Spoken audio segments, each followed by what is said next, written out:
Hello అండి.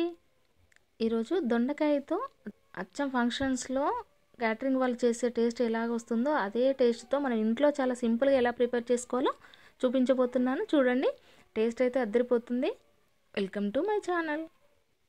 ముందుగా దీనికోసం ఇక్కడ నేను లేతగా ఉండే దొండకాయల్ని దాదాపు 1/2 kg వరకు తీసుకున్నాను. ఇలా తీసుకున్న తర్వాత వాటిని నీట్గా వాష్ చేసుకొని వాటిని నైఫ్తో ఇలా పొడవుగా కట్ చేసుకోవాలి. ఇలా పొడవుగా కట్ చేయడం వల్ల మంచిగా ఫ్రై అవుతాయి, చాలా బాగుంటుంది.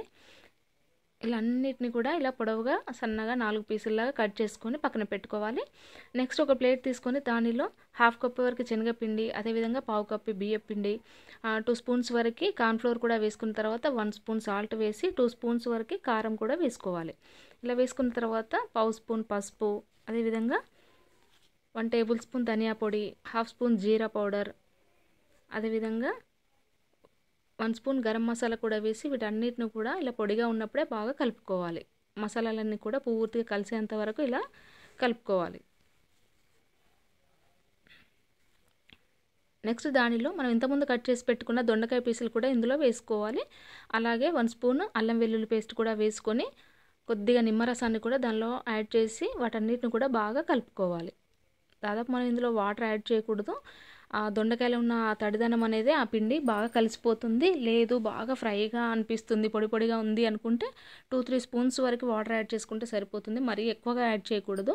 మరి వాటర్ ఎక్కువగా యాడ్ చేస్తే మనం డీప్ ఫ్రై చేసేటప్పుడు ఆ వాటర్ అంటే ఆయిల్ బాగా పీల్చుకుంటుంది. కాబట్టి ఇలా గట్టిగానే కలుపుకోవాలి. మనకి పర్ఫెక్ట్గా సరిపోతుంది. ఆ వాటర్ 2-3 స్పూన్స్ వాటర్ వేసుకొని ఆ దొండకాయలో ఉన్న తడి అనేది మనకు ఆ పిండికి కరెక్ట్గా సరిపోతుంది. అదంతా కూడా ఈ విధంగా కలుపుకొని పక్కన పెట్టుకున్నాక నెక్స్ట్ మనం స్టవ్ వెలిగించుకొని డీప్ ఫ్రైకి సరిపడా ఆయిల్ వేసుకొని ఆయిల్ను బాగా హీట్ కానివ్వాలి. ఆయిల్ బాగా హీట్ అయిన తర్వాత మంటను మీడియం ఫ్లేమ్లోకి టర్న్ చేసుకొని ఇప్పుడు మనం దానిలోకి కొద్దిగా పీసులని ఇందులో యాడ్ చేసుకోవాలి. ఇలా యాడ్ చేసుకొని డీప్ ఫ్రై చేసుకోవాలి. మంటను మీడియం ఫ్లేమ్లోనే అడ్జస్ట్ చేసుకుంటూ ఫ్రై చేసుకోవాలి. మరి హై ఫ్లేమ్లో పెడితే పైన మాడిపోతూ లోపల పచ్చిగా అనిపిస్తుంటుంది. చూసారా, ఇలా అంతా కూడా ఫ్రై అవుతున్నప్పుడు దాన్ని నెమ్మదిగా నెక్స్ట్ వైపు కూడా టర్న్ చేసుకుంటూ ఫ్రై చేసుకోవాలి. మనకి ఆయిల్ పైన నురుగా అంతా అయిపోయే వరకు మనకి ఇక్కడ పర్ఫెక్ట్గా ఫ్రై అయిపోయినట్టే. ఇప్పుడు ఆయిల్ నుండి సపరేట్ చేసుకొని ఒక ప్లేట్లోకి తీసుకోవాలి. అదేవిధంగా నెక్స్ట్ ప్రాసెస్లో ఇంకో కొన్ని కూడా అందులో వేసుకొని ఫ్రై చేసుకోవాలి. ఇలా ఇవన్నీ ఫ్రై అయిన తర్వాత నెక్స్ట్ 1/2 కప్పు వరకు పల్లీలు కూడా వేసుకొని అదే ఆయిల్లో మనం ఈ విధంగా మంచిగా ఫ్రై చేసుకోవాలి. ఇలా చేసుకున్న తర్వాత ఆ దొండకాయలు ఫ్రై చేసుకున్నాం కదా, దాంట్లోనే పల్లీలు కూడా వేసుకొని నెక్స్ట్ అదే ఆయిల్లో మనము కొద్దిగా జీడిపప్పు కూడా ఫ్రై చేసుకొని తీసుకోవాలి.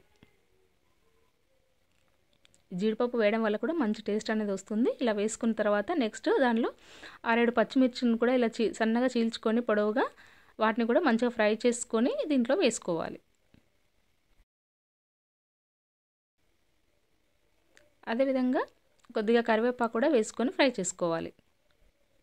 ఇప్పుడు స్టవ్ ఆఫ్ చేసి కరివేపాకును కూడా చివరిగా అందులో వేసేసుకోవాలి. అంతేనండి, చాలా సింపుల్గా ఈ దొండకాయ ఫ్రైని అచ్చం మనం క్యాటరింగ్ వాళ్ళు ఫంక్షన్స్లో చేస్తుంటారు కదా, అదే టేస్ట్తో ఇంట్లోనే చేసుకోవచ్చు. కావాలంటే దీనిలో కొద్దిగా టేస్ట్ కోసం ఇంకా కాస్త కారపొడి, అదేవిధంగా కొద్దిగా సాల్ట్ చిటికడంతా కూడా వేసుకొని మనం తీసుకోవచ్చు.